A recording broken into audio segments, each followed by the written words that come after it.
ನಾವು ಮನಸ್ಸಿಂದ ಹೇಳೋದಾದ್ರೆ ನಾವು ಮನಸ್ಸಲ್ಲಿ ಏನಾದರೂ ಒಂದು ಧೈರ್ಯ ಇಟ್ಕೊಂಡು ಒಂದು ಒಳ್ಳೆ ಕೆಲಸಕ್ಕೆ ಕೈ ಹಾಕಕ್ಕೆ ಹೋದ್ರೆ ಆ ಕೆಲಸ ಬಹಳ ಬೇಗ ಕೈಗೂಡುತ್ತಂತೆ. ಅದಕ್ಕೆ ನಾವು ಈ ಕಾರ್ಯಕ್ರಮದ ಟೈಟಲ್ ಅನ್ನ ಕೂಡ ಅನುಷಾ ಸಂವತ್ಸರ ಅಂತ ಇಟ್ಬಿಟ್ಟಿದೀವಿ. ಅನುಷಾ ರೈ ಅವರು ನಮ್ಮ ಜೊತೆ ಇದ್ದಾರೆ. ತುಮಕೂರು ಬ್ಯೂಟಿ, ಕರಾವಳಿ ಮೀನು. ನಮ್ಮ ಜೊತೆ ಒಂದಷ್ಟು ಬಹಳ ದಿನಗಳ ನಂತರ ಸಿಕ್ಕದಂತಹ ಮಾತುಕತೆಯ ಖುಷಿಯಲ್ಲಿದ್ದಾರೆ. ಮಾತಾಡಿಸ್ತಾ ಹೋಗ್ತೀನಿ. ಅನುಷಾ ಅವರೇ, welcome to the show and happy Ugadi. Thank you so much. ನಿಮಗೂ ಕೂಡ ಹ್ಯಾಪಿ ಯುಗಾದಿ. ಏನು ಹಂಗೆ ಖಾಲಿ ಕೈ ಅಲ್ಲಾಡಿಸ್ಕೊಂಡು ಬಂದ್ಬಿಟ್ಟಿದ್ದೀರಲ್ಲ, ಯಾಕೆ? ನಮ್ಗೇನು ಸ್ವೀಟ್ಸ್ ಗೀಟ್ಸ್ ತರಲ್ವಾ ನೀವು? ಆಕ್ಚುಲಿ ಎಲ್ಲ ಇತ್ತು, ಬೇವು ಬೆಲ್ಲ ಮಾವಿನಕಾಯಿ ಎಲ್ಲ ರೆಡಿ ಇದೆ. ಇಂಟರ್ವ್ಯೂ ಆಗಿದ ತಕ್ಷಣ ನಿಮಗೆ ಸ್ವೀಟ್ಸ್ ಒಬ್ಬಟ್ಟು ಎಲ್ಲಾನು ರೆಡಿ ಇದೆ. ನೋಡಿ, ನನ್ನ ಆರೋಪಕ್ಕೆ ಪಾಪ ಇವರು ತುಂಬಾ ಆಪೋಸಿಟ್ ಆಗಿ ಒಂದು ಆನ್ಸರ್ ಕೊಟ್ಬಿಟ್ರು. ನೀವೆಲ್ಲ ರೆಡಿಯಾಗೆ ಬಂದಿದ್ದೀರಾ ಅಲ್ವಾ? ಎಷ್ಟು ಸ್ಪೆಷಲ್ ಯುಗಾದಿ? ಯುಗಾದಿ ಪ್ರತಿಯೊಬ್ಬರ ಜೀವನದಲ್ಲೂ ಸ್ಪೆಷಲ್, ಯಾಕಂದ್ರೆ ಇದು ಹೊಸ ವರ್ಷ ನಮಗೆ. ಎಲ್ಲರೂ ನ್ಯೂ ಇಯರ್ನ ಸೆಲೆಬ್ರೇಟ್ ಮಾಡ್ತಾರೆ ಹೊಸ ವರ್ಷ ಅಂತ, ಬಟ್ ನಮಗೆ ಯುಗಾದಿಯಿಂದನೇ ನಮಗೆ ದಿನಗಳು ಶುರುವಾಗುವಂಥದ್ದು.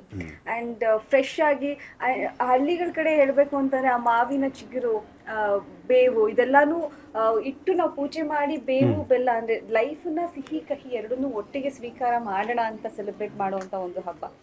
ಸೊ ಹಾಗಾಗಿ ಯುಗಾದಿ ಅಂತ ಬಂತು ಅಂದ್ರೆ ವರ್ಷದಲ್ಲಿ ಶುರುವಾಗುವಂತ ಹೊಸ ವರ್ಷದ ಬಿಗಿನಿಂಗ್ ಆಗಿರೋದ್ರಿಂದ ಎಲ್ಲಾನು ಶುಭ ಸಮಾರಂಭಗಳಿರ್ಬೋದು ಅಥವಾ ಶುಭ ಆರಂಭಗಳಿರ್ಬೋದು ಆಗ್ಲಿ ಅಂತ ದೇವ್ರ ಹತ್ರ ಪ್ರಾರ್ಥನೆ ಮಾಡ್ಕೊತೀನಿ. ಅಂಡ್ ಎಲ್ರಿಗೂ ಒಳ್ಳೇದಾಗ್ಲಿ ಅಂತಾನು ಕೂಡ ಅನ್ಕೋತೀನಿ. ಹಾಗೆ ಎಲ್ಲರ ಜೀವನದಲ್ಲೂ ಯುಗಾದಿ ಸ್ಪೆಷಲ್ ಆಗಿರುತ್ತೆ. ಏನು ಇವತ್ತು ಅಡುಗೆ ವಿಶೇಷ? ಯಾವ ಅಡುಗೆ ಮಾಡಿದ್ದೀರಾ? ಇವತ್ತು ಒಬ್ಬಟ್ಟು, ಹೋಳಿಗೆನೇ ಸ್ಪೆಷಲ್. ನಾಳೆ ಹೊಸದಡ್ಕು ಅಲ್ಲ, ಅಮ್ಮ ಮಾಡ್ತಾರಾ? ನೀವು ಕೈಗೂಡಿಸ್ತೀರಾ? ಹೆಲ್ಪ್ ಮಾಡ್ತೀರಾ ಸ್ವಲ್ಪ ಆದ್ರೂ? ಆಕ್ಚುಲಿ ಒಂದ್ 4-5 ವರ್ಷದ ಹಿಂದೆ ನಾನು ಅಡ್ಗೆ ಮಾಡ್ತಾ ಇದ್ದೆ, ಎಲ್ಲಾ ತರದ್ದು ಅಡ್ಗೆಗಳು ಮಾಡ್ತಿದ್ದೆ. ಬಟ್ ಈ ಟೈಮಲ್ಲಿ ಸ್ವಲ್ಪ ಬಿಸಿ ಶೆಡ್ಯೂಲ್ಸ್ ಇರೋ ಕಾರಣ ಮನೆಯಲ್ಲೂ ಮಾಡ್ಕೊಳಕ್ ಟೈಮ್ ಸಿಗ್ತಾ ಇಲ್ಲ.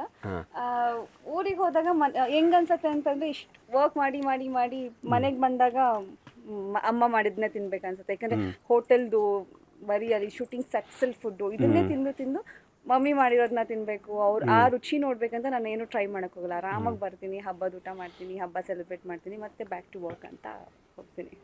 ಕೆಲ್ಸನೇ ಹಬ್ಬ ಅನ್ಸಿದ್ದುಂಟಾ ಈ ಹಬ್ಬಗಳ ಆಚರಣೆಯಲ್ಲಿ? ತುಂಬಾ ಸಲ ಅನ್ಸಿದೆ. ಈಗಂತೂ ನಾನು ಲಾಸ್ಟ್ 45 ಡೇಸ್ ಕುಂದಾಪುರಲ್ಲೇ ಇದ್ದೆ. ಶೂಟಿಂಗ್ ಇತ್ತು ನನಗೆ, ಸಂಗೀತ ಬಾರ್ ಅಂಡ್ ರೆಸ್ಟೋರೆಂಟ್ ಅಂತ ಸಿನಿಮಾದು. ಸೊ ಹಾಗಾಗಿ ಮಂಗಳೂರಲ್ಲೇ ಇದ್ದಿದ್ ಕಾರಣ ಬಿಸಿಲು ಅದು ಶೂಟಿಂಗ್ ಅದು ಹೆಂಗಂದ್ರೆ ಡೇ ಅಂಡ್ ನೈಟ್ ಶೂಟ್ ಮಾಡ್ತಾ ಇದ್ವಿ. ಸೊ ಹಬ್ಬಗಳಿದ್ರು ಏನಿದ್ರು ನಾನು ಕಂಟಿನ್ಯೂ, ಶಿವರಾತ್ರಿ ಇದ್ದಂಗೆ ನಾನು ಅಲ್ಲೇ ಇದ್ದೆ.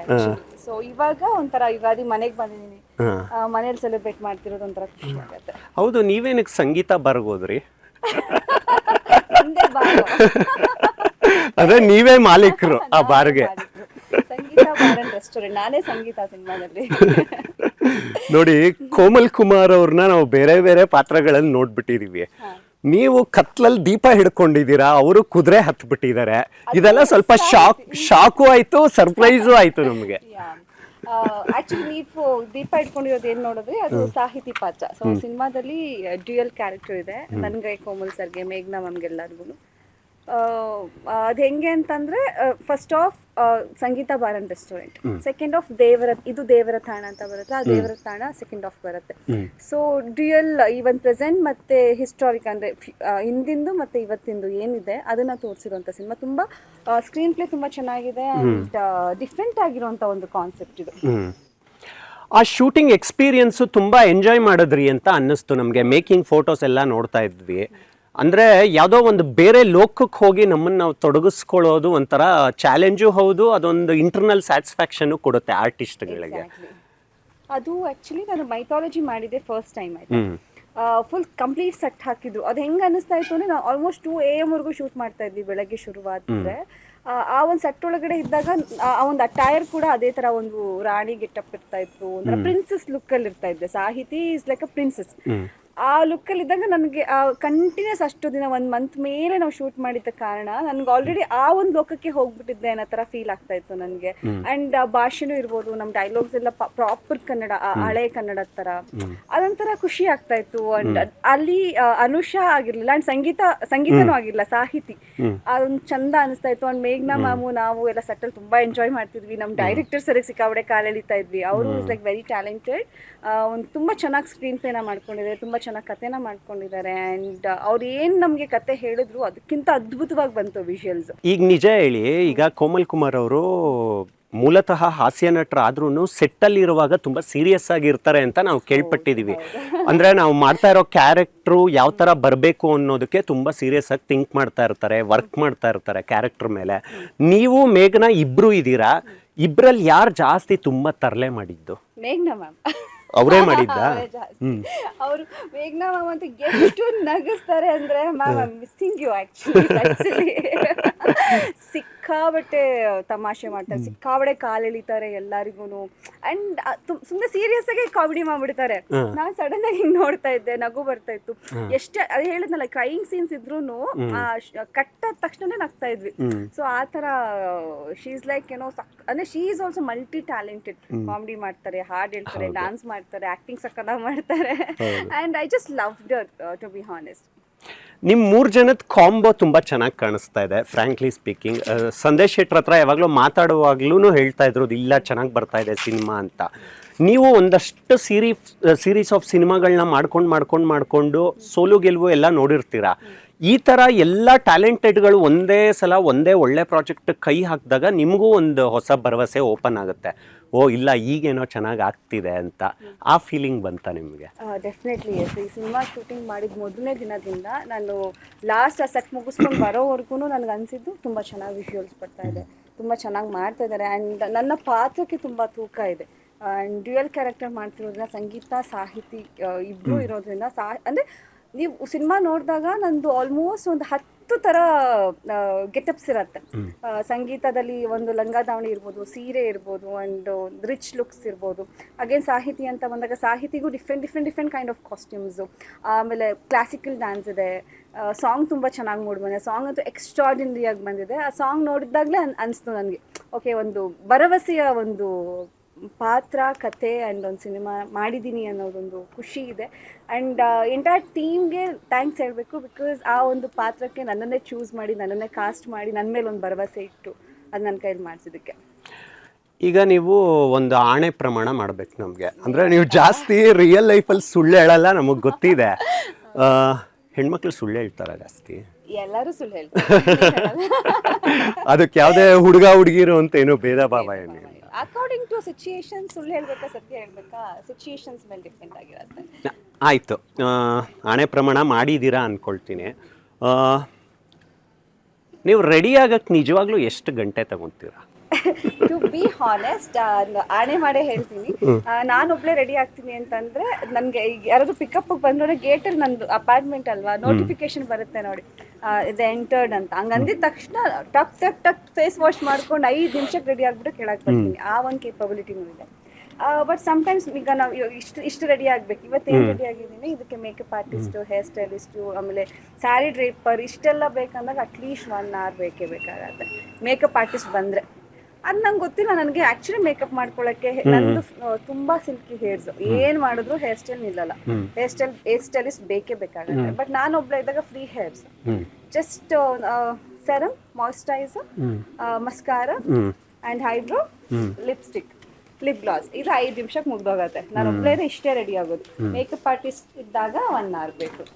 ಆಣೆ ಮಾಡಿಸಿದ್ರಲ್ಲ ಅದಕ್ಕೆ ನೋಡಿ, ನಮಗೆ ನಿಮ್ಮ ಪ್ರೊಫೈಲ್ ನೋಡಿದಾಗ ಅನ್ಸೋದಿದೆ, ಈಗ ಸೆಲೆಬ್ರಿಟಿಗಳು, ವಾನಬೀಸು, ನಾವೇನೋ ಇಂಡಸ್ಟ್ರಿಯಲ್ಲಿ ಮಾಡಬೇಕು ಅಂತ ಬರೋರು ನಮ್ಮನ್ನು ನಾವು ಸೆಲ್ಫ್ ಪ್ರಮೋಟ್ ಮಾಡೋದನ್ನು ಕೂಡ ಕಲ್ತಿರಬೇಕು.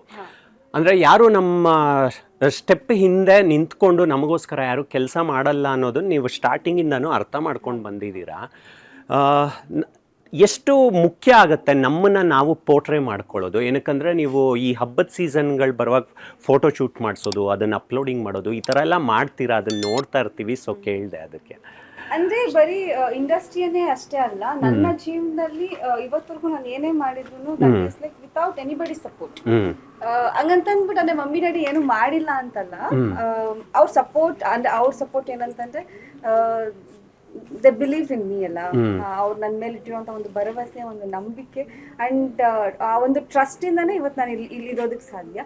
ಅದನ್ನ ಹೊರತುಪಡಿಸಿ ಈಗ ನನಗೆ ಅರ್ನಿಂಗ್ಸು ಸೇವಿಂಗ್ಸ್ ಅಂದಾಗ ಮಮ್ಮಿ ಡ್ಯಾಡಿದು ಅವ್ರು ಸಪ್ರೇಟ್, ಬಟ್ ನಾನೇನೋ ಮಾಡ್ತೀನಿ ಲೈಫಲ್ಲಿ ಅಂತಂದಾಗ ನಂದೇ ಒಂದು ಇಂಡಿಪೆಂಡೆಂಟ್ ಆಗಿ ಒಂದು ಐಡೆಂಟಿಟಿ ಕ್ರಿಯೇಟ್ ಮಾಡ್ಕೋಬೇಕು, ನಾನೇ ಏನೋ ಸ್ವಂತ ಮಾಡಬೇಕು ಅಂತ ಅಂದ್ಬಿಟ್ಟು ನಾನು ಅಲ್ಲಿಂದ ಬೆಂಗಳೂರಿಗೆ ಬಂದಿದ್ದು. ಸೊ ಇಂಡಸ್ಟ್ರಿಯಲ್ಲಿ ಇರ್ಬೋದು ಅಥವಾ ಲೈಫಲ್ಲಿ ಇರ್ಬೋದು, ಯಾವುದೇ ಒಂದು ಬ್ಯಾಕ್ ಬೋನ್ ಇಲ್ಲದೆ ಒಂದು ತಂದೆ ತಾಯಿ ನನ್ನ ಮೇಲೆ ಇಟ್ಟಿರೋ ಒಂದೇ ಒಂದು ನಂಬಿಕೆ ಮೇಲೆ ಇವತ್ತು ಕೆಲಸ ಮಾಡ್ತಾ ಇದ್ದೀನಿ. ಆ್ಯಂಡ್ ನನ್ನ ಜೊತೆ ಇರೋ ಒಂದು ಶಕ್ತಿ ಅಂದರೆ ಚಾಮುಂಡೇಶ್ವರಿ ಅಂತ ನಂಬ್ತೀನಿ. ಸೊ ಅವರಿಂದನೇ ಇವತ್ತು ಇಲ್ಲಿವರೆಗೂ ಪ್ರತಿ ಏನೇ ಒಂದು ಹೆಜ್ಜೆ ಇಟ್ಟು ನಿಧಾನ ಆದರೂ ಪುಟ್ ಹೆಜ್ಜೆ ಇಟ್ಕೊಂಡಾದ್ರೂ ಐ ಟ್ರಾವೆಲಿಂಗ್ ನನ್ನ ಡ್ರೀಮ್ಸ್ ಕಡೆ. ಆ್ಯಂಡ್ ಈಗ ಇಂಡಸ್ಟ್ರಿಯಲ್ಲಿ ನೀವು ಕೇಳ್ದಂಗೆ ಪೋರ್ಟ್ರೇ ಮಾಡ್ಕೊಳ್ಳೋದು, ಹಬ್ಬಗಳಿಗೆ ಫೋಟೋಶೂಟ್ ಮಾಡಿಸ್ತಾ ಇದ್ದೀರಾ ಅಂತಂದರೆ, ಈಗ ನಮ್ಮದು ಇವಾಗ ಪ್ರೆಸೆಂಟ್ ಸಿಚುಯೇಷನ್ ಹೆಂಗಿದೆ ಅಂದರೆ social media is really powerful. ಹೌದು, ಇಟ್ ಡಸಂಟ್ ಮೀನ್ ನಾನು ಅದಕ್ಕೆ ರೀಲ್ಸ್ ಮಾಡಿಕೊಂಡು ಅಥವಾ ಇನ್ಫ್ಲೂಯೆನ್ಸ್ ಮಾಡ್ಕೊಂಡು ಅದನ್ನ ನಾನು ಮಾಡೋಕ್ಕಾಗಲ್ಲ. ಅದನ್ನ ಮಾಡೋದು ಅಗೇನ್ ನನ್ನ ಬೇರೆ ಲೈಫ್ ಸ್ಟೈಲ್ ಇರುತ್ತೆ. ಸೊ ನಾನು ಬೀಂಗ್ ಸಿನಿಮಾದಲ್ಲೇ ಇರಬೇಕು, ಸಿನಿಮಾದಲ್ಲೇ ಕಂಟಿನ್ಯೂ ಮಾಡ್ಬೇಕಂದಾಗ ಅದೇ ಒಂದು ಬೇರೆ ಥರ ಲೈಫ್ ಇರುತ್ತೆ. ಈಗ ಸೋಷಿಯಲ್ ಮೀಡಿಯಾ ರೀಚ್ ಇಟ್ಕೊಂಡೆ ನಾನು ಬೆಳಿತೀನಿ ಅಂತ ಅನ್ನೋಕ್ಕೂ ಆಗಲ್ಲ, ಯಾಕಂದ್ರೆ ಅದ್ರಲ್ಲಿ ಅರ್ನಿಂಗ್ಸ್ ಇರುತ್ತೆ ಸೋಷಿಯಲ್ ಮೀಡಿಯಾದಲ್ಲಿ. ಬಟ್ ಬೀಯಿಂಗ್ ಅನ್ ಆರ್ಟಿಸ್ಟ್ ಅಂತ ಬಂದಾಗ, ಈಗ ಆರ್ಟಿಸ್ಟ್ ಅಂತ ಬಂದಾಗ 10,000 ಫಾಲೋವರ್ ಇರ್ಬೋದು, ಇನ್ಫ್ಲೂಯೆನ್ಸರ್ ಆಗಿ 1 ಮಿಲಿಯನ್ ಫಾಲೋವರ್ ಇರ್ಬೋದು. ಹಂಗಂದ್ಬಿಟ್ಟು ಇವ್ರ ವ್ಯಾಲ್ಯೂನು ಏನ್ ಡೌನ್ ಆಗಲ್ಲ ಕಂಪೇರ್ ಮಾಡಕ್ ಹೋದಾಗ. ಆರ್ಟಿಸ್ಟೇ ಆಗಿರ್ತಾರೆ. ಸೊ ನಮ್ಮ ಲೈಫ್ನ ಸೋಷಿಯಲ್ ಮೀಡಿಯಲ್ಲಿ ಎಷ್ಟು ತೋರಿಸ್ಬೋದು ಅಷ್ಟು ಮಾತ್ರ ತೋರ್ಸಕ್ ಸಾಧ್ಯ. ಈಗ ನಾವು ಈಗ ಸುಮ್ಮನೆ ಒಂದು ಪರ್ಸನಾಲಿಟಿನ ನೋಡಿ ಸೋಷಿಯಲ್ ಮೀಡಿಯಾದಲ್ಲಿ ತೋರ್ಸೋದೆಲ್ಲ ನಿಜ ಅಂತಾನು ಅನ್ನಕ್ಕಾಗಲ್ಲ. ಜಸ್ಟ್ ಒಂದು ಪೋರ್ಟ್ರೇಟ್ ಮಾಡ್ಕೊಬೇಕಂದ್ರೆ, ಈಗ ಒಂದು ಹಬ್ಬಗಳಿಗೆ ಈಗ ಒಂದು ಟ್ರೆಂಡ್ ಸೆಟ್ ಮಾಡಬೇಕು, ಏನೋ ಒಂದು ಹೊಸದಾಗಿ ಏನಾದರೂ ಒಂದು ಕ್ರಿಯೇಟ್ ಮಾಡಬೇಕು, ಆ ಥರದ್ದೊಂದು ಇರತ್ತೆ ಅಷ್ಟೇ. ಒಂದು ಬಿಟ್ಟರೆ ಜಸ್ಟ್ ಒಂದು ಆಕ್ಟಿವ್ ಆಗಿರ್ಬೇಕು, ನಮ್ಮನ್ನ ಮರಿಬಾರ್ದು ಅನ್ನೋದಕ್ಕೋಸ್ಕರ, ಒಂದು ಆಕ್ಟಿವ್ ಆಗಿರೋದಕ್ಕೋಸ್ಕರ ಅಷ್ಟೇ. ಒಂದು ಅವಾಗ ಒಂದು ಸ್ಪಾರ್ಕ್, ಕಂಪ್ಲೀಟ್ ಲೈಫ್ನ ನಾವೇನು ಸೋಷಿಯಲ್ ಮೀಡಿಯಾದಲ್ಲಿ ತೋರಿಸಲ್ಲ ಬೀಯಿಂಗ್ ಅನ್ ಆರ್ಟಿಸ್ಟ್. ಅವಾಗ ಒಂದು ಸ್ಪಾರ್ಕ್ ಇರಲಿ ನಮ್ಮ ಲೈಫ್ದು ಅನ್ನೋದಕ್ಕೋಸ್ಕರ ಒಂದು ಸಿನಿಮಾ ಅಪ್ಡೇಟ್ಸ್ ಜೊತೆಗೆ, ಕೆಲಸದ ಜೊತೆಗೆ ಹಬ್ಬಗಳದಿರ್ಬೋದು ಅಥವಾ ನಮ್ದೇನೋ ಒಂದು ಲೈಫ್ದು ಚೂರು ತೋರಿಸ್ಕೊಂಡು ಬರ್ತೀನಿ ನಾನು ಸ್ಪೆಷಲಿ. ನಾವಿವತ್ತು ದೇವಸ್ಥಾನದಲ್ಲಿ ನಿಂತಿದ್ದೀವಿ. ಒಂದು ದೈವಿಕ ಗುಣಗಳು ಒಂದೊಂದು ಕಡೆ ಒಂದೊಂದು ಜಾಗದಲ್ಲಿ ಬಂದಾಗ ಓಪನ್ ಆಗ್ತಾ ಇರುತ್ತೆ. It may be leads to positive energy. ನೀವು ದೇವ್ರನ್ನ ಎಷ್ಟು ನಂಬ್ತೀರಾ? ಸಿಕ್ಕಾಬಳೆ ನಂಬ್ತೀನಿ. ಕೆಲವೊಂದು ನಾನು ಇನ್ಸ್ಟಾಗ್ರಾಮ್, ಯೂಟ್ಯೂಬ್ ಅಲ್ಲಿ ನೋಡಿರೋ ಪ್ರಕಾರ ಕೆಲವೊಂದು ಏನಂದ್ರೆ, ಈಗ ಪ್ರಾಣಿಗಳು ಅವಾಗವೇ ನಮ್ಮ ಹತ್ರ ಬರೋವಂಥದ್ದಿರ್ಬೋದು, ಚಿಕ್ಕ ಮಕ್ಕಳು ನಮ್ಮನ್ನ ಅಂದ್ರೆ ಸ್ಟ್ರೇಂಜರ್ಸ್ ಆಗಿದ್ರು ಕೂಡ ನಮ್ಮನ್ನು ಪ್ರೀತಿಸೋ ಅಂತಿರ್ಬೋದು, ನೋಡಿದ ತಕ್ಷಣ ನಗ್ತಾ ಇರುತ್ತೆ. ಅಂಡ್ ಬೆಳಗ್ಗೆ ಬ್ರಾಹ್ಮಿ ಮುಹೂರ್ತದಲ್ಲಿ ಎಚ್ಚರ ಆದ್ರೆ, ಅಂಡ್ ದೇವಸ್ಥಾನಕ್ಕೆ ಹೋದಾಗ ನಮ್ಗೆ ಗೊತ್ತಿಲ್ಲದೆ ಒಂದು ಆರಾ, ಆ ಒಂದು ಪಾಸಿಟಿವಿಟಿ ಕ್ರಿಯೇಟ್ ಆದ್ರೆ, ಅಂಡ್ ನಾವು ಹೋಗೋ ಜಾಗದಲ್ಲಿ ಅವ್ರು ಸಪ್ಪಗಿದ್ರು ಅವರೆಲ್ಲ ಬೇಜಾರಲ್ಲಿದ್ರು ನಾವು ನಗಿಸ್ತಾ ಇದ್ರೆ, ಅದು ನಮ್ಮಲ್ಲೇ ಒಂದು ದೈವ ಕಡೆ ಇರತ್ತೆ, ಒಂದು ದೇವರ ಆಶೀರ್ವಾದ ಇರತ್ತೆ ಅಂತ ಅರ್ಥ. ಸೊ ಆ ಥರದವರು ತುಂಬಾ ವ್ಯಕ್ತಿಗಳನ್ನು ನಾನು ನೋಡಿದ್ದೀನಿ. ಅವ್ರು ಬಂದಿದ ತಕ್ಷಣ ಅಲ್ಲಿರೋ ತುಂಬಾ ಹಾಟ್ ಸಿಚುಯೇಷನ್ಸ್ ಕೂಡ ಕೂಲ್ ಆಗತ್ತೆ, ಎಲ್ಲರೂ ನಗ್ತಾ ಇರ್ತಾರೆ, ನಗಿಸ್ತಾರೆ. ಅಂಡ್ ದೇವಸ್ಥಾನಕ್ಕೆ ಹೋದಾಗ ಒಂದು ಆರಾ ಕ್ಯಾರಿ ಆಗೋದು, ಆ ಥರ ದೈವ ಗುಣಗಳು ನಮ್ಮಲ್ಲೂ ನಾವು ಅಳವಡಿಸ್ಕೋಬೇಕು. ಹಂಗಿದ್ದಾಗ ಲೈಫ್ ತುಂಬ ಪಾಸಿಟಿವ್ ಆಗಿರತ್ತೆ, ನಾವು ತುಂಬ ನೆಮ್ಮದಿಯಾಗಿರ್ತೀವಿ. ಸೊ ಅನುಷ್ ಅವರೇ, ಎಲ್ಲರಿಗೂ ನಾವು ಹಬ್ಬದ ವಾತಾವರಣ ಬಂದಾಗ ಈ ಚಿಕ್ಕ ವಯಸ್ಸಿಂದ ನೀವು ಹಬ್ಬಗಳನ್ನ ಮಾಡ್ಕೊಂಡು ಬಂದಿರ್ತೀರಾ, ಹೆಂಗಿತ್ತು ಹಾಗೆ ಹಿಂಗೆ ಆ ಅನುಭವಗಳೆಲ್ಲ ಕೇಳ್ತೀವಿ. ಬಟ್ ನಿಮ್ಮ ಬಾಲ್ಯ ನೀವು ಹುಟ್ಟಿದ್ದು ನೆನಪಿಸ್ಕೊಂಡ್ರೇ ನಮಗೆ ಭಯ ಆಗಕ್ಕೆ ಶುರು ಆಗುತ್ತೆ. ನೀವು ಹುಟ್ಟಿದ್ದೇ ಒಂದು ವಿಸ್ಮಯ ಅಂತೆ. ಅಂದರೆ ನೀವು ಯಾವುದೋ ಒಂದು ಹೋರಾಟ ಕಳ್ಕೊಂಡು ಬಂದ್ರಿ ಅಂತ ನಾನೆಲ್ಲೋ ಕೇಳ್ಪಟ್ಟೆ. ಹೌದು ಅಲ್ವಾ? ಆಕ್ಚುಲಿ 1 year ಬೇಬಿ ಇದ್ದಾಗ ಅದು ಬ್ರೈನ್ ಫೀವರ್ ಏನೋ ಸಮಥಿಂಗ್, ಏನೋ ಒಂದು ಫೀವರ್ ಸಿಕ್ಕಾಬಟ್ಟೆ.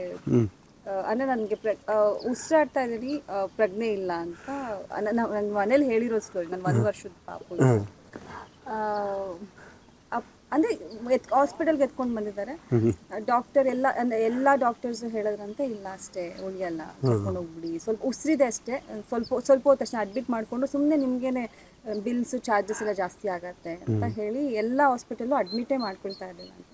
One particular hospital Aruna nursing home ಅಂತ ತುಮಕೂರಿನಲ್ಲಿ, ಅವರು ಹೋದಾಗ ಅವರು ಡಾಕ್ಟರ್ ಇಲ್ಲ ಆಗಲ್ಲ ಅಂತ ಕಳಿಸ್ಬೇಕಾದ್ರೆ ಯಾರೋ ಒಬ್ರು ಮುಸಲ್ಮಾನರು ಅಡ್ಮಿಟ್ ಮಾಡ್ಕೊಳ್ಳಿ ನೋಡೋಣ, ಸುಮ್ಮನೆ ಚಾನ್ಸೇ ತೊಗೊಳ್ದೆ ಹೆಂಗೆ ನೀವು ಆಚೆ ಕಳಿಸ್ತೀರಾ ಅಂತ ಹೇಳಿದಾಗ ಅಡ್ಮಿಟ್ ಮಾಡ್ಕೊಂಡ್ರಂತೆ. ಬೆಳಗ್ಗೆಯಿಂದ ಟ್ರೀಟ್ಮೆಂಟ್ ಶುರು ಮಾಡಿ ಮಧ್ಯರಾತ್ರಿ 3 ಗಂಟೆಯಲ್ಲೇನೋ ಕಂಡುಬಿಟ್ಟು, ಅದೇ ಆ ಚಿಕ್ಕ ವಯಸ್ಸಲ್ಲಿ ಅಮ್ಮ ಅನ್ನೋ ಥರನೋ ಏನೋ ಒಂದು ಅಂದಾಗ ನಮ್ಮ ಅಜ್ಜಿಗೆ ಎಚ್ಚರ ಆಗಿದೆ. ಆವಾಗ ನಮ್ಮ ಮಗು ಎದ್ದಳ್ತು ಅಂತ ಅಂದ್ಬಿಟ್ಟು ಅಜ್ಜಿ ಅಮ್ಮ ನೆಪ್ಸಿದ್ದಾರೆ. ಆ್ಯಂಡ್ ಡ್ಯಾಡಿ ಒಬ್ಬರು ಡಾಕ್ಟರ್ ಕಾಲೇ ಇಟ್ಕೊಂಡ್ಬಿಟ್ರಂತೆ, ಅಂದರೆ ಥ್ಯಾಂಕ್ ಯು ನನ್ನ ಮಗಳನ್ನ ಬದುಕಿಸ್ಕೊಟ್ಟಿದ್ದಕ್ಕೆ. ಅಂದರೆ ನಾನು ಇಡೀ ಫ್ಯಾಮಿಲಿಯಲ್ಲಿ ನಮ್ಮ ಮಮ್ಮಿ ದೊಡ್ಡ ಮಗಳು, ನಾನೇ ದೊಡ್ಡ ಮೊಮ್ಮಗಳು ಎಲ್ಲರಿಗೂ. ಅದೇ ಫಸ್ಟ್ ಮಗು ನಾನೇ. ಇನ್ನು ನಮ್ಮ ಚಿಕ್ಕಮ್ಮಂಗೆ ಮದುವೆ ಆಗಿರಲಿಲ್ಲ, ಮಾಮಂಗೆ ಮದುವೆ ಆಗಿರಲಿಲ್ಲ. ಸೊ ಎಲ್ಲರೂ ಯಂಗ್ಸ್ಟರ್ಸು. ನಮ್ಮ ಮಮ್ಮಿಗೆ ಮದುವೆ ಆಗಿದ್ದು ನಾನೇ ಮೊದಲನೇ ಮೊಮ್ಮಗಳು ಇಡೀ ಫ್ಯಾಮಿಲಿಗೆ. ಸೊ ಎಲ್ರಿಗೂ ತುಂಬ ಪ್ರೀತಿ ಜಾಸ್ತಿ. ಆ 1 ವರ್ಷದ ಮಗು ಅಂದರೆ ಎಲ್ರಿಗೂ ಪ್ರೀತಿ ಜಾಸ್ತಿ. ಹಿಂಗೆ ಮೊದಲನೇ ಮಗುನೇ ಹಿಂಗೆ ಆಗ್ಬಿಡ್ತಲ್ಲ ಅಂತ ಎಲ್ರಿಗೂ ಬೇಜಾರಾಗಿತ್ತು. ಆ್ಯಂಡ್ ಫೈನಲಿ ಆವತ್ತಿನ ದಿನ ಅರುಣಾ ನರ್ಸಿಂಗ್ ಹೋಮಲ್ಲಿ ಏನು ಡಾಕ್ಟರ್ ಅಕ್ಷಯ್ ಅಂತ, ಅಕ್ಷಯ್ ಕುಮಾರ್ ಅಂತ ಆ ಡಾಕ್ಟರ್ ನಾನು ಉಳಿಸ್ಕೊಟ್ಟಿದ್ದಕ್ಕೆ ಇವತ್ತಿಗೂ ನೆನೆಸ್ಕೊತೀನಿ ಅಷ್ಟೇ. ಬಿಕಾಸ್ ಆಮೇಲೆ ಅವ್ರು ಹೇಳಿದ್ರಂತೆ, ಬೆಳೀತಾ ಅದೇ ಬದುಕಿರ್ತಾಳೆ, ಅಷ್ಟೊಂದು ಬುದ್ಧಿ ಎಲ್ಲ ಇರಲ್ಲ, ಅಂದರೆ ಬುದ್ಧಿಮಾಂದ್ಯ ಆಗತ್ತೆ ಕೈಂಡ್ ಆಫ್ ಆ ಥರ. ಬಟ್ ಇವತ್ತು ಹಿಂಗಿರೋದಕ್ಕೆ ಅವರು ತುಂಬ ಖುಷಿ ಪಡ್ತಾರೆ. ಅಕ್ಷಯ್ ಹಾಸ್ಪಿಟಲ್ ಶಿವಕುಮಾರ್ ಡಾಕ್ಟರ್ ಅಂತ sir, not Akshay Kumar, Shivakumar doctor. ಎಲ್ಲರೂ ತುಂಬ ಖುಷಿ ಪಡ್ತಾರೆ ಇವತ್ತು ನೋಡಿದಾಗ. ನೋಡಿ, ಸಾವನ್ನೇ ಗೆದ್ದು ಬಂದ ಅನುಷಾ ರೈ ಏನಕ್ಕೆ ಈ ಕತೆ ಅವ್ರ ಬಾಯಲ್ಲಿ ಹೇಳಿಸ್ದೆ ಅಂದರೆ, ಅದನ್ನು ದಾಟ್ಕೊಂಡು ಬಂದವರು ಏನೇನೋ ಸಾಧನೆ ಮಾಡ್ಬೋದು ಅನ್ನೋದಕ್ಕೆ ಅನುಷಾ ರೈ ಅವರು ಸಾಕ್ಷಿ ಅಂತ. ಯುಗಾದಿಗೆ ಹೊಸ ಕೆಲಸಗಳನ್ನು ಶುರು ಮಾಡ್ತೀವಿ ಹೊಸ ವರ್ಷಕ್ಕೆ.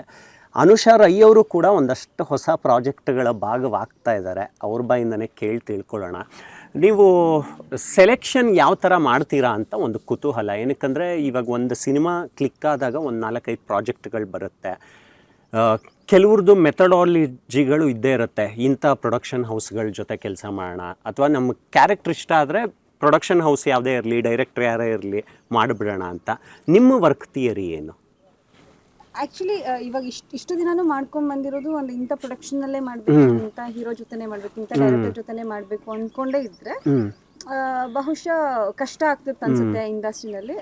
ಬಟ್ ನಾನು ಅಂದರೆ ಮಾಡಿರೋ ಪ್ರಾಜೆಕ್ಟ್ಸ್ ಯಾವುದು ನಾನು ಆ ಥರ ಯೋಚನೆ ಮಾಡಿಲ್ಲ.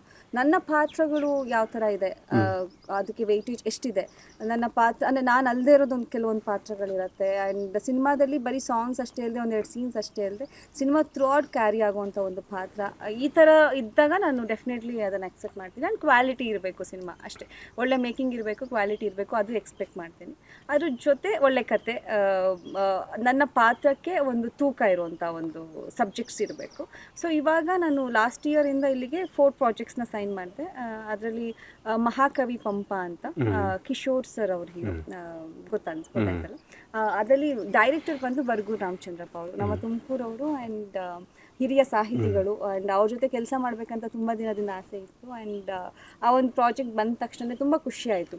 ಆ್ಯಂಡ್ ಇಂಟರ್ನ್ಯಾಷನಲ್ ಫಿಲ್ಮ್ ಫೆಸ್ಟಿವಲ್ಲಿ ಸ್ಕ್ರೀನಿಂಗ್ ಕೂಡ ಆಯಿತು ಸಿನಿಮಾ ನೋಡಿದೆ ನಾನು. ತುಂಬ ಚೆನ್ನಾಗಿ ಬಂದಿದೆ. ಆ್ಯಂಡ್ ಇಡೀ ಸಿನಿಮಾ ಕ್ಯಾರಿ ಆಗ್ತಿದೆ. ಅಂದರೆ ಪಂಪಂದು ಜೀವನ ಚರಿತ್ರೆ, ಬಟ್ ಪಂಪನ್ ಜೀವನ ಚರಿತ್ರೆಯಲ್ಲಿ ಹೆಂಡತಿನೂ ಎಷ್ಟು ಇಂಪಾರ್ಟೆಂಟ್.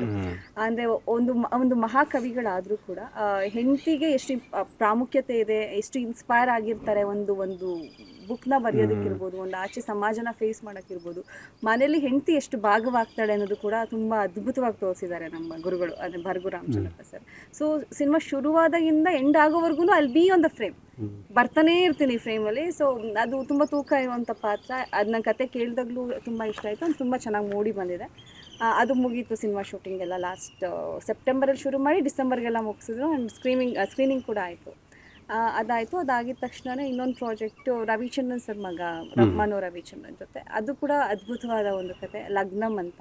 ಅಂದರೆ ಇನ್ನೂ ಅಫಿಷಿಯಲಾಗಿ ಅನೌನ್ಸ್ ಮಾಡಿಲ್ಲ. ಆ ಸಿನಿಮಾದಲ್ಲಿ ಕೂಡ ಪಾತ್ರ ತುಂಬ ಚೆನ್ನಾಗಿದೆ. ಅಂದರೆ ಆ ಒಂದು ಟೈಟಲಿಗೆ ತಕ್ಕಂಗೆ ನನ್ನ ಪಾತ್ರ ಥ್ರೂ ಔಟ್ ಕ್ಲೈಮ್ಯಾಕ್ಸ್ವರೆಗೂ ಹೇಗೆ ಟ್ರಾವೆಲ್ ಆಗುತ್ತೆ ಅಂತ ಅದನ್ನು ನಾನು ನೆಕ್ಸ್ಟ್ ಲೇಟರ್ ಆನ್ ಡಿಸ್ಕಸ್ ಮಾಡ್ತೀನಿ. ನಿಮ್ಮನ್ನು ಇಂಟರ್ವ್ಯೂ ಮಾಡೋದಕ್ಕಿಂತ ಮುಂಚೆ ಸುಮ್ಮನೆ ಮೊಬೈಲಲ್ಲಿ ಏನೋ ಸ್ಕ್ರೋಲ್ ಮಾಡುವಾಗ ನಿಮ್ಮದೇ ಯೂಟ್ಯೂಬ್ ಚಾನಲಲ್ಲಿ ಯಾವುದೋ ಬಾರ್ಬಿ ಲುಕ್ ಗೆಟಪ್ಪು ಅಲ್ಲಿ ಓಪನ್ ಆಯಿತು. ನೀವು ಬರೋವಾಗ ಈ ಗೆಟಪ್ಪಲ್ಲಿ ಬಂದ್ರಲ್ಲ, ಎರಡೂ ಕೂಡ ನನಗೆ ಮಿಸ್ ಮ್ಯಾಚ್ ಆಯಿತು. ಸೊ ನಿಮ್ಮ ಸ್ಟೈಲ್ ಸ್ಟೇಟ್ಮೆಂಟ್ಗಳು ಹೇಗಿರುತ್ತೆ? According to the situations. ನಂಗೆ ಪರ್ಟಿಕ್ಯುಲರ್ ಆಗಿ ವೆಸ್ಟರ್ನಲ್ಲೇ ಇರಬೇಕು, ಟ್ರೆಡಿಷ್ನಲ್ಲೇ ಇರಬೇಕು ಅಂತೇನಿಲ್ಲ. ಜಾಸ್ತಿ ಟ್ರೆಡಿಷ್ನಲ್ಲೇ ಇಷ್ಟ. ನಂಗೆ ಜಾಸ್ತಿ ಚೂಡಿದಾರ್ ಸೀರೆನೇ comfort. But being in this industry ನನಗೆ ಆ ಸಿಚುಯೇಷನ್ ಹೆಂಗಿರುತ್ತೆ. ಫಾರ್ ಎಕ್ಸಾಂಪಲ್ ಒಂದು ರಿಸೆಪ್ಷನ್ಗೆ ನಾನು ಹೆಂಗೆ ರೆಡಿ ಆಗಬೇಕು ಅದೇ ಥರನೇ ರೆಡಿ ಆಗೋಕ್ಕೆ ಇಷ್ಟ ಆಗುತ್ತೆ. ಒಂದು ಪಾರ್ಟಿ ಅಂತ ಬಂದಾಗ ಅಲ್ಲಿಗೆ ಬರ್ಡೇ ಪಾರ್ಟಿ ಅಂತಿದ್ದು ಅಲ್ಲಿಗೆ ಹೇಗೆ ರೆಡಿ ಆಗಬೇಕು ಆ ಥರನೇ ರೆಡಿ ಆಗ್ತೀನಿ. ಆ್ಯಂಡ್ ಶೂಟಿಂಗ್ ಸೆಟ್ಟಿಗೆ ಹೋಗಬೇಕಾದ್ರೆ ಎಷ್ಟು ಕಂಫರ್ಟಾಗಿರೋವಂಥ ಒಂದು ಡ್ರೆಸ್ ಇರಬೇಕು. ಆ್ಯಂಡ್ ಏರ್ಪೋರ್ಟ್ ಅಂತ ಬಂದಾಗ ನಾನು ಟ್ರಾವೆಲ್ ಮಾಡ್ತಿರ್ಬೇಕಾದ್ರೆ ಏರ್ಪೋರ್ಟ್ ಲುಕ್ಸ್ ಇರ್ಬೋದು, ಆ ಟ್ರಾವೆಲಿಂಗಿಗೆ ಯಾವ ಥರ ಬೇಕಾಗುತ್ತೆ. According to the backgrounds, according to the situations, I dress like that. So style statement ಅಂತಲೇ be unique in your own way. ನೀವು ಮುಂಚೆ ರಾಜ್ಕುಮಾರಿ ಅಂತ ಒಂದು ಸೀರಿಯಲ್ ಮಾಡ್ತಾಯಿದ್ರಿ, ಮಹಾರಾಣಿ ಯಾವಾಗ ಆಗ್ತೀರಾ? ಮಹಾರಾಣಿ ಇದ್ರಲ್ಲಿ ಆಗಿದ್ದೀನಲ್ಲ ಸಂಗೀತ ಕ್ವಶನ್ ಅರ್ಥ ಆಯ್ತು ಅನ್ಸುತ್ತೆ ನನ್ನ ಕ್ವಶನ್ನು. ಮದ್ವೆ ಬಗ್ಗೆ ಕೇಳ್ತಾರೆ. ಮಹಾರಾಜ ಸಿಗ್ತಾನಲ್ಲ ಅವಾಗ ಮಹಾರಾಣಿ ಆಗ್ತೀನಿ. ಇದರ ಯಾರಾದರೂ ಮನಸ್ಸಲ್ಲಿ ಹೀಗೆ ಇರಬೇಕು ಅಂತ ಏನಾದ್ರು ಸ್ವಯಂವರಕ್ಕೆ ಲಿಸ್ಟು ಆ ಥರ ಏನಾದರೂ? ನಾಟ್ ಪರ್ಟಿಕ್ಯುಲರ್ ಅಂದರೆ ಒಂದು ಮುಂಚೆ ಎಲ್ಲ ಏನು ಅನ್ನಿಸ್ತಾ ಇತ್ತು ಅಂತಂದರೆ ಔಟ್ ಆಫ್ ದ ಇಂಡಸ್ಟ್ರಿ ನನ್ನ ಅರ್ಥ ಮಾಡ್ಕೊಳ್ಳೋರನ್ನ ತುಂಬ ಸಪೋರ್ಟ್ ಮಾಡೋರನ್ನ ಮದುವೆ ಮಾಡ್ಕೋಬೇಕಂತ ಅನಿಸಿತ್ತು. ಬಟ್ ಇವಾಗ ಹೋಗ್ತಾ ಹೋಗ್ತಾ ಇಂಡಸ್ಟ್ರಿನಲ್ಲೇ ಲೈಫ್ನ ನಾನು ಲೀಡ್ ಮಾಡ್ತಿರೋದಕ್ಕೆ, ಇಂಡಸ್ಟ್ರಿನೇ ನನ್ನ ಲೈಫ್ ಅಂತ ಅಂದ್ಕೊಂಡಿರೋದಕ್ಕೆ, ನನ್ನ ಪ್ರೊಫೆಷನ್ನಲ್ಲೇ ಇರೋವಂಥವ್ರನ್ನೇ ಅಂದರೆ ನನ್ನ ಪ್ರೊಫೆಷನ್ ಅರ್ಥ ಮಾಡ್ಕೊಳ್ಳೋರನ್ನ, ನನ್ನ ಸಪೋರ್ಟ್ ಮಾಡೋರನ್ನ. ಯಾಕಂದರೆ ನನಗೆ ನಾನ್ ಇಂಡಸ್ಟ್ರಿ ಅಥವಾ ಮನೇಲಿ ಯಾರೋ ತೋರಿಸೋರ್ದೆಲ್ಲ ದ ಫಸ್ಟ್ ಕ್ವಶನ್ ಇಂಡಸ್ಟ್ರಿ ಬಿಟ್ಬಿಡು, ಸಿನಿಮಾ ನಮ್ಗೆ ಇಷ್ಟ ಇಲ್ಲ, ಅಥವಾ ಯಾವುದೋ ಒಂದು ಫಂಕ್ಷನ್ಸ್ಗೆ ಹೋಗ್ತೀವಿ ಕ್ರೌಡಲ್ಲಿ ಒಂದು ಜನಕ್ಕೆ ಹಾಯ್ ಅಂತಿರ್ತೀವಿ ಅಂತ ಅಂದಾಗ ಅಷ್ಟು ನಿಮ್ಮ ಸುತ್ತಮುತ್ತ ಅಷ್ಟು ಜನ ಇರ್ತಾರೆ, ಅದು ನಮಗೆ ಸಹಿಸೋಕ್ಕಾಗಲ್ಲ. ನಾವು ಸಹಿಸ್ಕೊಂಡ್ರು ನಮ್ಮ ಅಕ್ಕಪಕ್ಕದವ್ರು ಸಹಿಸಲ್ಲ. ಈ ಥರದೊಂದು ಕ್ವಶನ್ಸ್ ಬರುತ್ತೆ. ಇನ್ ಕೇಸ್ ನನಗೆ ಸಾಕು ಆಯಿತು, ನಾನು ಮದುವೆ ಮಾಡಿಕೊಂಡೆ, ಆರಾಮಾಗಿ ಮಕ್ಕಳು ನೋಡ್ಕೊಂಡು ಸ್ಕೂಲಿಗೆ ಕಳ್ಸ್ಕೊಂಡಿರ್ತೀನಿ ಅಂದರು, ಅಟ್ಲೀಸ್ಟ್ ನನ್ನ ಹಸ್ಬೆಂಡ್ ಇದೇ ಇಂಡಸ್ಟ್ರಿಯಲ್ಲಿ ಇರಬೇಕು, ಅದು ಅವ್ರ ಸಕ್ಸಸ್ನ ನೋಡಿ ನಾನು ಖುಷಿ ಪಡಬೇಕು. ಸೊ ಆ ಥರ ಇದೆ ಆಸೆ, ನೋಡಬೇಕು ಫ್ಯೂಚರ್ ಡೇಸಲ್ಲಿ. ನಾವು ನಿಮ್ಮನ್ನು ತುಂಬ ವರ್ಷಗಳಿಂದ ನೋಡಿದ್ದೀವಿ, ನಿಮ್ಮ ಕೆರಿಯರ್ ನೋಡಿದ್ದೀವಿ. ನೀವು ಜನಗಳ ಜೊತೆ ಮಾತನಾಡೋದು, ಇಂಡಸ್ಟ್ರಿಯವ್ರ ಜೊತೆ ನೀವು ಮಿಂಗಲ್ ಆಗೋದು ಎಲ್ಲವನ್ನು ಕೂಡ ಅಬ್ಸರ್ವ್ ಮಾಡಿದ್ದೀವಿ. ಈಗ ಇಂಡಸ್ಟ್ರಿಯಲ್ಲಿ ಒಬ್ಬ ಹೆಣ್ಣಾಗಿ ವರ್ಕ್ ಮಾಡೋದು ಅಷ್ಟು ಸುಲಭ ಅಲ್ಲ. ಅವಳು ತಗೊಳ್ಳೋ ಡಿಸಿಷನ್ಗಳನ್ನು ಮೊದಲಿಗೆ ಯಾರೂ ರೆಸ್ಪೆಕ್ಟ್ ಮಾಡೋದಿಲ್ಲ. ಒಂದು ಗೆಲುವು ಸಿಗೋವರೆಗೂ ಕೂಡ ಆಕೆಗೆ ಅವಳಿಗೆ ಸಿಗಬೇಕಾದಂಥ ಮನ್ನಣೆ ಸಿಗೋದಿಲ್ಲ. ನಿಮ್ಮ ಕೆರಿಯರ್ ಸ್ಟಾರ್ಟಿಂಗಲ್ಲಿ ನೀವು ಫೇಸ್ ಮಾಡಿದಂಥ ಚಾಲೆಂಜಸ್ಗಳು ಈಗ ಹೇಗೆ ಕಾಣಿಸುತ್ತೆ, ಮತ್ತು ಈಗ ಇಂಡಸ್ಟ್ರಿ ಹೇಗೆ ಕಾಣಿಸುತ್ತೆ? ಇನಿಷಿಯಲಿ ಒಂದು ಆರ್ಟಿಸ್ಟ್ ಆಗಬೇಕು ಅಂದರೆ ನಾನು ಮುಂಚೆ ಇಂಡಸ್ಟ್ರಿಗೆ ಬರೋದಕ್ಕೂ ಮುಂಚೆ ನಾನು ಇದೊಂದು ಸಿನಿಮಾಗೆ ಬರಬೇಕಂತ ಅಂದ್ಕೊಂಡೇ ಇರಲಿಲ್ಲ. ಬಟ್ ಬಂದಾದಮೇಲೆ ಓಕೆ ಒಂದು ಆರ್ಟಿಸ್ಟ್ ಆಗಬೇಕು ಅನ್ನೋದೊಂದಿತ್ತು. ಓಕೆ ಯಾವುದೇ ಪಾತ್ರಗಳಿದ್ರು ಮಾಡೋಣ, ನಾನು ರೆಕಗ್ನೈಸ್ಡ್ ಆಗಬೇಕು ಅನ್ನೋದೊಂದು ಇತ್ತು. ಇವಾಗ ಆಲ್ಮೋಸ್ಟ್ ಎಲ್ಲೇ ಹೋದರೂ ಜನ ನನ್ನ ಪ್ರೀತಿಯಿಂದ ಮಾತಾಡಿಸ್ತಾರೆ. ಸೊ ಇವಾಗ ಏನಂದರೆ ಪರ್ಟಿಕ್ಯುಲರ್ ಇದೇ ಥರ ಅಂದರೆ ಚಾಯ್ಸಸ್ ಇರುತ್ತೆ. ಮುಂಚೆ ಓಕೆ ಯಾವ್ದಾದ್ರು ಒಂದು ಬಂದಾಗ ಓಕೆ ಹೋಗಿ ಮಾಡೋಣ ಅನ್ನೋ ಥರ ಇರ್ತಿತ್ತು ಇನಿಷಿಯಲ್ ಡೇಸ್, ಅಂದರೆ ಅದು ಹಾರ್ಡ್ ವರ್ಕಿಂಗ್ ಡೇಸ್ ಅಂತ ಬಂದಾಗ. ಆ್ಯಂಡ್ ಕೆಲವ್ರು ಹೇಳ್ತಾರೆ ಮೇ ಬಿ ನೀನು ಸಣ್ಣ ಪುಟ್ಟ ಪ್ರಾಜೆಕ್ಟ್ ಮಾಡಿರೋ ಕಾರಣಕ್ಕೇ ಇವತ್ತು ದೊಡ್ಡ ಪ್ರೊಡಕ್ಷನ್ ಹೌಸಸ್ಸಿಂದ ಕಾಲ್ ಬರ್ತಾ ಇಲ್ವಾ, ಅಂದರೆ ಎಲ್ಲ ಇದೆ, ಏನಕ್ಕೇನು ವರ್ಕ್ ಆಗ್ತಿಲ್ಲ ಅಂತ ಕೇಳಿದಾಗ ಹಂಗೆ ಅನ್ನೋಕ್ಕೂ ಆಗಲ್ಲ. ಯಾಕಂದರೆ ಅವತ್ತು ನನಗೆ ಅವ್ರು ಒಂದು ಪ್ರಾಜೆಕ್ಟ್ನ ಕೊಟ್ಟಿದ್ದಕ್ಕೆ ತಾನೇ ಇವತ್ತು ನಾನು ಒಂದು ಆರ್ಟಿಸ್ಟ್ ಅಂತ ರೆಕಗ್ನೈಸ್ ಆಗಿರೋದು. ಸೊ ಅದಕ್ಕೆ ನಾನು ರೆಸ್ಪೆಕ್ಟ್ ಮಾಡಲೇಬೇಕು. ನಾಳೆ ಯಾವುದೋ ಒಂದು ನನಗೆ ಮೃಷ್ಟಾನ್ನ ಭೋಜನ ಸಿಗುತ್ತೆ ಅನ್ನೋದಕ್ಕಿಂತ ಇವತ್ತು ನಾನು ಚಿತ್ರಾನ್ನ ಕೊಟ್ಟು ನನ್ನ ಹೊಟ್ಟೆ ಅಂದರೆ ನನಗೆ ಅವತ್ತೊಂದು ಊಟ ಮಾಡಿದೆ ಅಲ್ವಾ, ಅದರಿಂದ ಅನ್ನೋದಕ್ಕೋಸ್ಕರ ರೆಸ್ಪೆಕ್ಟ್ ಮಾಡ್ತೀನಿ ನಾನು. ಅನುಷಾ ರೈ ಅವರು ಈ ಮ್ಯಾನಿಫೆಸ್ಟೇಷನ್ನು, ಬ್ಲೂ ಪ್ರಿಂಟ್ಸ್ಗಳನ್ನು ನಂಬ್ತಾರ? ಮ್ಯಾನಿಫೆಸ್ಟೇಷನ್ ಅನ್ನೋದಕ್ಕಿಂತ ನಮ್ಮ ಥಾಟ್ಸ್ ಏನಿರುತ್ತೆ ಅದಾಗತ್ತೆ ಆ್ಯಕ್ಚುಲಿ. ಅದಕ್ಕೆ ಯೂನಿವರ್ಸ್ ಅಂತ ಏನಿದೆ ಅದಕ್ಕೆ ಪಾಸಿಟಿವ್ ಆಗಲಿ ನೆಗೆಟಿವ್ ಆಗಲಿ ಗೊತ್ತಿಲ್ಲ. What universe knows only is ನಮ್ಮ ಮೈಂಡ್ ಸೆಟ್, ನಮ್ಗೇನು ಥಾಟ್ಸ್ ಬರುತ್ತೆ. ಈಗ ನಾವು ನೆಗೆಟಿವ್ ಆಗಿ ಯೋಚನೆ ಮಾಡ್ತೀರಾ ನೆಗೆಟಿವ್ ಆಗೇ ಆಗ್ತಾ ಇರುತ್ತೆ, ಪಾಸಿಟಿವ್ ಆಗಿ ಯೋಚನೆ ಮಾಡ್ತೀರಾ ಲೈಫ್ ಪಾಸಿಟಿವ್ ಆಗೇ ಆಗುತ್ತೆ. ಸೊ ಎಲ್ಲರೂ ದೊಡ್ಡವ್ರು ಹೇಳೋದು ಏನಂತಂದರೆ ಬಿ ಪಾಸಿಟಿವ್ ಯಾವಾಗ್ಲೂ ಅಂತ. ಆ್ಯಂಡ್ ಏನಾದ್ರು ಮಾಡ್ಬೇಕನ್ಸಿದ್ರೆ ಅದಕ್ಕೋಸ್ಕರ ಕಷ್ಟಪಡ್ಬೇಕು. ಈಗ ಮ್ಯಾನಿಫೆಸ್ಟೇಟ್ ಮಾಡ್ತೀನಿ ಅಂತ ಅಂದ್ಬಿಟ್ಟು ನನಗೆ ಆಯಿತು ನಾಳೆ ನನಗೆ ರೇಂಜ್ ರೋವರ್ ಬೇಕು, ಇಲ್ಲಿ ಕೂತ್ಕೊಂಡು ಹೇಳಿದ್ರೆ ಬರುತ್ತಾ ಅದು? ಸೊ ಅದಕ್ಕೋಸ್ಕರ ಕಷ್ಟಪಡಬೇಕು, ಹಗಲು ರಾತ್ರಿ ಶ್ರಮ ಪಟ್ಟು ದುಡಿಬೇಕು. ಮಿಸ್ಟೇಕ್ಗಳಿಂದ ಮನುಷ್ಯ ಏನಾದರೂ ಕಲಿತಾನೆ ಅಂತ ಆಗೋದಾದರೆ, ಅನುಷಾ ರೈ ಅವರು ಒಂದು ಮಾಡಲೇಬೇಕು ಅಂತ ಇರೋ ಒಂದು ಕೆಲಸ, ಇನ್ಮೇಲೆ ಯಾವತ್ತೂ ಲೈಫಲ್ಲಿ ಮಾಡಬಾರ್ದು ಅಂತ ಇರೋ ಒಂದು ಕೆಲಸ? ಅಂದರೆ ನಾನು ಪರ್ಟಿಕ್ಯುಲರಾಗಿ ಮಾಡಬಾರ್ದು ಅಂತ ಏನೂ ಇಲ್ಲ. ಲೈಫಲ್ಲಿ ನಾನು ತುಂಬ ಪ್ಲ್ಯಾನ್ಡಾಗೆ ಇರ್ತೀನಿ. ಇಂಥದ್ದು ಮಾಡಬೇಕು ಅಂದರೆ ಅದು ನಾನು ಮಾಡೇ ಮಾಡ್ತೀನಿ, ಅದೇನೇ ಕಷ್ಟನೂ ಅದು ಮಾಡೇ ಮಾಡ್ತೀನಿ. ಮಾಡಬಾರ್ದು ಅಂತ ಅಂದ್ಕೊಂಡ್ರೆ ಏನೇ ಕಷ್ಟ ಆಗಲಿ ಅದು ನನ್ನ ಪಕ್ಕನೇ ಇರಲಿ, ನಾನು ಬೇಡ ಅನ್ಸಿದ್ರೆ ನಾನು ಆ ಕಡೆ ತಿರುಗೂ ನೋಡೋಲ್ಲ, ನಾನು ಆ ಕ್ಯಾಟಗರಿ. ಸೊ ಕೆಲವೊಂದು ಮಾತ್ರ ಅಂದ್ಕೊಳ್ಳೋದೇನಂತಂದರೆ ಸ್ವಲ್ಪ ಪೇಷನ್ಸ್ ಕಮ್ಮಿ, ಜನದ ಕಣ್ಣಿಗೆ ಕಾಣಿಸುತ್ತೆ ತುಂಬ ಪೇಷನ್ಸ್ ಜಾಸ್ತಿ ಇದೆ, ತುಂಬ ಸಾಫ್ಟ್, ತುಂಬ ಇನ್ನೋಸೆಂಟ್ ಅಂತ. ನಾನು ಆ್ಯಕ್ಚುಲಿ ಸಿಕ್ಕಾಬಡೆ ಶಾರ್ಟ್ ಟೆಂಪರ್ಡ್, ನಾನು ತಡ್ಕೊಳಕ್ಕೆ ಆಗೋದೇ ಇಲ್ಲ. ಎದುರುಗಡೆ ಯಾರಾದರೂ ಒಂಚೂರು ಏನಾದರೂ ಅಂದರು ಅಂತಲೇ ಇಮಿಡಿಯೇಟ್ ಅಂದರೆ ನಾನು ಸಾರಿ ಕೇಳ್ತೀನಿ, ನನ್ನ ಮಿಸ್ಟೇಕ್ ಇರಲಿ ಇಲ್ಲದೇ ಇರಲಿ ನಾನು ಸಾರಿ ಕೇಳ್ತೀನಿ. ನೀವು ಅದಕ್ಕೆ ರಿಯಾಕ್ಟೇ ಮಾಡ್ದಲೇ ಓವರಾಗಿ ಮಾತಾಡ್ತಿದ್ರೆ ಅಂತಂದರೆ ದೆನ್ ನಾನು ರಿಯಾಕ್ಟ್ ಮಾಡ್ತೀನಲ್ಲ ಅದಕ್ಕೆ ಸಾರಿ ಕೇಳಕ್ಕೆ ಹೋಗಲ್ಲ. ಓಕೆ ನೀವೇ ನಂಗೆ ರಿಯಾಕ್ಟ್ ಅದು ಕೋಪ ಬರ್ಸಿದ್ರಿ, ಓಕೆ ಐ ಆಮ್ ಡನ್. ಆಮೇಲೆ ಒಂದು ಸಲ ಕೋಪ ಮಾಡ್ಕೊಂಡು ಅದು ಬೇಡ ಅಂತ ಬಿಟ್ಟೆ ಅಂತಂದರೆ ಅವ್ರಿಗೆ ಏನೇ ಮಾಡೋದು ನಾನು ಆ ಕಡೆ ನೋಡೋದು ಇಲ್ಲ, ಆ ಕಡೆ ತಿರುಗೋದು ಇಲ್ಲ, ನಂಗೆ ಕ್ಷಮಿಸೋದು ಇಲ್ಲ. ಈ ಥರ ಕ್ಯಾಟಗರಿ ನಂದು. ಅದನ್ನು ಸ್ವಲ್ಪ ಚೇಂಜ್ ಮಾಡ್ಕೋಬೇಕಂತ ಅನ್ಸುತ್ತೆ. ಅಂದರೆ ಯಾಕೆಂದರೆ ಇರೋದು ಒಂದೇ ಜೀವನ, ನಾಳೆ ಇರ್ತೀವಿ ಇಲ್ಲ ಯಾರಿಗೂ ಗೊತ್ತಿರಲ್ಲ. ಸೊ ಅದು ದ್ವೇಷಗಳನ್ನ ಕ್ಯಾರಿ ಮಾಡಬಾರ್ದು, ಕೋಪಗಳನ್ನ ಕ್ಯಾರಿ ಮಾಡಬಾರ್ದು. ಯುಗಾದಿ ಹೊಸ ವರ್ಷ ನಮಗೆ ಹೊಸ ವರ್ಷದ ದಿನ ಯಾವುದಾದ್ರೂ ಒಂದು ಮಹತ್ತರವಾದಂಥ ಡಿಸಿಷನ್ ತಗೊಳ್ಳೋದೇ ಆದರೆ ಒಬ್ಬ ಕಲಾವಿದನಾಗಿ ನಂಬಿಕೆ ಇರಲಿ ಬಿಡಲಿ ನೀವೇನಾದರೂ ತಗೊಳ್ತೀರಾ ಒಂದು ಡಿಸಿಷನ್ನು ಇಂಥದ್ದು ಮಾಡಬೇಕು ಅಂತ? ಆಸ್ ಆಫ್ ನೌ ನನ್ನ ಮೈಂಡ್ ತುಂಬ ಒಳ್ಳೆ ಸಿನಿಮಾ ಮಾಡಲೇಬೇಕು. And not only one language, ಎಲ್ಲ ಲ್ಯಾಂಗ್ವೇಜಲ್ಲೂ ನನ್ನನ್ನು ನಾನು ಗುರುತಿಸ್ಕೋಬೇಕು. And because ultimately it's Indian languages ಎಲ್ಲ ಕಡೆನೂ ಕೆಲಸ ಮಾಡಬೇಕು ಅನ್ನೋದೊಂದು ಆಸೆ ಇದೆ. ಒಂದೇ ಜೀವನ. ಸೊ ತೆಲುಗು ಇರ್ಬೋದು, ತಮಿಳ್ ಇರ್ಬೋದು, ಮಲಯಾಳಂ ಇರ್ಬೋದು, I have to give a try. ಅಲ್ಲಿ ಹೋಗಿ ಏನಾದರೂ ಅಂದರೆ ಇಲ್ಲೂ ಹೆಸರು ಮಾಡಬೇಕು, ಅಲ್ಲೂ ಏನಾದರೂ ಸಾಧಿಸಬೇಕು ಒಂದು ಮಹತ್ವವಾದ ಆಸೆ ಇದೆ ನನಗೆ. ಎಷ್ಟು ಭಾಷೆ ಬರುತ್ತೆ ನಿಮಗೆ?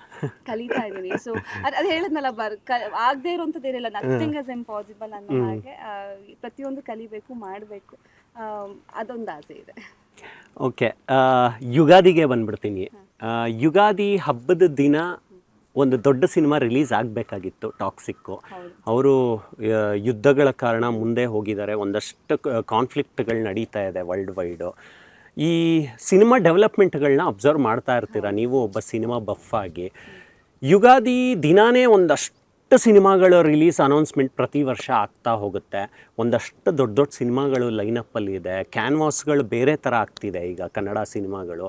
ನಿಮಗೆ ಒಂದೊಂದು ಸಲ ಆ ಸಿನಿಮಾಗಳನ್ನ ನೋಡೋವಾಗ ಅನಿಸುತ್ತಾ ನಾನು ಇಂಥ ಸಿನಿಮಾಗಳ ಪಾರ್ಟ್ ಆಗಬೇಕು ಒಂದಿನ ಅಂತ? ಡೆಫಿನೆಟ್ಲಿ. ನನಗೆ KGF, ಕಾಂತಾರ ಆ್ಯಂಡ್ ಟಾಕ್ಸಿಕ್ ಈ 3 ಸಿನಿಮಾ ನೋಡಿದಾಗ I should be a part of it ಅಂತ ತುಂಬ ಸಲ ಅನಿಸಿದೆ. ಆ್ಯಂಡ್ ಅಟ್ಲೀಸ್ಟ್ ಇವಾಗ ಆಗದೆ ಇದ್ರು ಫ್ಯೂಚರ್ ಅದು ಆ ಥರ ಸಿನಿಮಾಗಳಲ್ಲಿ ಮಾಡಲೇಬೇಕನ್ನೋ ಆಸೆ ಇದೆ. ಹಬ್ಬ ಅಂತ ಬಂದಾಗ ನೀವು ಹೇಳ್ದಂಗೆ ಹೊಸ ವರ್ಷ ಆ್ಯಂಡ್ ಹೊಸ ದಿನ, ಜೀವನದಲ್ಲಿ ಹಿಂದೆ ಆಗಿರೋ ಮಿಸ್ಟೇಕ್ಸ್ಗಳನ್ನ ಕಂಟಿನ್ಯೂ ಮಾಡಬಾರ್ದು. ಹೊಸದಾಗಿ ಏನೇ ಮಿಸ್ಟೇಕ್ಸ್ ಮಾಡಿದ್ದು ತುಂಬ ಸಿಹಿಯಾಗಿ, ತುಂಬ ಖುಷಿಯಾಗಿ ಜೀವನ ಶುರು ಮಾಡಬೇಕು ಅನ್ನೋವಂಥ ದಿನ ಆಗಿರೋದ್ರಿಂದ ಆಸೆ ಹೊತ್ಕೊಂಡು ಬಂದಿರೋವಂಥ ಪ್ರೊಡ್ಯೂಸರ್ಸ್, ಡೈರೆಕ್ಟರ್ಸ್, ಎಲ್ಲ ಆ್ಯಕ್ಟರ್ಸ್ಗಳು ಸೇರಿ ಅವತ್ತಿನ ದಿನ ಸಿನಿಮಾಗಳನ್ನ ಅನೌನ್ಸ್ ಮಾಡ್ತಾರೆ. ಏನೋ ಒಂದು ಪಾಸಿಟಿವ್ ಎನರ್ಜಿ ಬರಲಿ ಅಂತ. ಎಲ್ರಿಗೂ ಒಳ್ಳೆಯದಾಗಲಿ, ಕನ್ನಡ ಸಿನಿಮಾಗಳನ್ನ ಆದಷ್ಟು ನೋಡೋಣ, ಬೆಳೆಸೋಣ. ಆ್ಯಂಡ್ ಹಾಗೆ ಜೀವನದಲ್ಲಿ ಏನೇನು ಆಸೆಗಳಿದೆ, ಏನೇನು ಕನಸುಗಳಿದೆ ಎಲ್ಲನೂ ಮಾಡೋಣ. ಈ ಹೊಸ ವರ್ಷ ಎಲ್ಲರಿಗೂ ಒಳ್ಳೆಯದಾಗಲಿ. ನಿಮ್ಮ ಜೀವನದಲ್ಲಿ ಕಹಿಗಿಂತ ಸಿಹಿಯಾದ ಕ್ಷಣಗಳೇ ಜಾಸ್ತಿ ಇರಲಿ ಅಂತ ಕೇಳ್ತೀನಿ. Okay, once again happy Ugadi. ನೀವು ನಿಮ್ಮ ಮಾತುಗಳಲ್ಲೇ ಹೇಳಿಬಿಟ್ರಿ, ಆಸೆಗಳ ದಾರಿಯಲ್ಲಿ ನಡೆಯುವಾಗ ನೋವುಗಳನ್ನು ಮರೀಬೇಕು ಅಂತ. ತುಂಬ ಅರ್ಥಗರ್ಭಿತವಾದಂಥ ಮಾತುಗಳು. ಯುಗಾದಿ ಸೆಲೆಬ್ರೇಟ್ ಮಾಡಿ, ನಮಗೆ ಸ್ವೀಟ್ ಕೊಡೋದು ಮರಿಬೇಡಿ. Thank you so much. ಕೂಡ ನಿಮ್ಮ ಜೀವನದಲ್ಲಿ ಎಲ್ಲ ಒಳ್ಳೆಯದಾಗಲಿ. ಹ್ಯಾಪಿ ಯುಗಾದಿ. ಹಾಗೆ ನಾಡಿನ ಜನತೆಗೆ ಎಲ್ಲರಿಗೂ ಯುಗಾದಿ ಹಬ್ಬದ ಹಾರ್ದಿಕ ಶುಭಾಶಯಗಳು. ಚೆನ್ನಾಗಿ ಒಬ್ಬಡ್ತೀನಿ, ಚೆನ್ನಾಗಿ ಸಿಹಿ ತಿನ್ನಿ. ನೆಕ್ಸ್ಟ್ ಡೇ ಹೊಸ್ದಡ್ಕು, ನಾನ್ ವೆಜ್ ಇಂದವರೆಲ್ಲ ಹೊಸ್ದಡ್ಕನ್ನ ಸೆಲೆಬ್ರೇಟ್ ಮಾಡಿ, ಎಂಜಾಯ್ ಮಾಡಿ. ಹ್ಯಾಪಿ ಯುಗಾದಿ. ವರ್ಷಗಳು ಬರ್ತಾ ಇರ್ತವೆ, ಹೋಗ್ತಾ ಇರ್ತವೆ, ಕ್ಯಾಲೆಂಡರ್ಗಳು ಬದಲಾಗ್ತಾನೆ ಇರ್ತವೆ. ಪ್ರತಿ ಸಲ ಯುಗಾದಿ ಬಂದಾಗಲೂ ಮನಸ್ಸಿನಲ್ಲಿ ಮೂಡೋದು ಒಂದು ಕನಸುಗಳ ದಾರಿ ಮಾತ್ರ. ಆ ಕನಸುಗಳು ಯಾವಾಗಲೂ ಕೂಡ ಅನುಷಾ ರೈ ಅವರ ಪಾಲಿಗೆ ಜಾಗೃತಗೊಳ್ಳಲಿ ಅನ್ನುವಂಥ ಒಂದು ಯುಗಾದಿಯ ಮಹತ್ತರದ ಆಶಯದ ಜೊತೆಗೆ ನಾನು ಈ ಯುಗಾದಿ ಕಾರ್ಯಕ್ರಮವನ್ನು ಮುಗಿಸ್ಕೊಡ್ತಾ ಇದ್ದೀನಿ. ನಿಖರವಾದ ಪ್ರಖರವಾದ ಸುದ್ದಿಗಾಗಿ ನೋಡ್ತಾ ಇರಿ ಕರ್ನಾಟಕ ನ್ಯೂಸ್ ಬೀಟ್. ನ್ಯಾಯ ನಮ್ಮೊಂದಿಗೆ, ನಾವು ನಿಮ್ಮೊಂದಿಗೆ. ನಮಸ್ಕಾರ.